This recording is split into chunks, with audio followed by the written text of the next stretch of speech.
Datin Seri Nur Syahida geram bila suaminya Datuk Seri Alif Shukri nak jual pokok dekat depan rumah harga RM10. Datin kata, kenapalah korang beli pokok ni? Rumah dia bukannya nursery. Aku ni sebenarnya geram tau. Pagi tadi, habis pokok-pokok aku dijual di Alif Shukri ni. Tak apa masalah. Dina! Kau buat apa tu Dina? Ha? Saya mau jual pokok. Ya Allah, siapa jual pokok ni Datuk? Ya.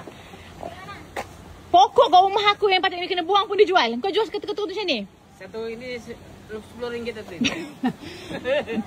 Aku tak tahulah. Aku tak tahulah dah kalau Alif Shukri memang tak betul. Kau tengok pokok rumah aku pun dia jual. Korang yang korang beli pokok dia kenapa? Tolong lepas aku tak nak buka nursery pula Habis semua dijual. Jual pokok pula. Udah botak dah Tin. Tak lama-lama habis pokok lama dia jual. Kau tengok dia punya kedekut, meniaga tak ada modal, pokok aku dia cara dia jual berapa satu batang? RM10 dah Tin. RM10 laku. Habis. Ini udah laku 100 batang.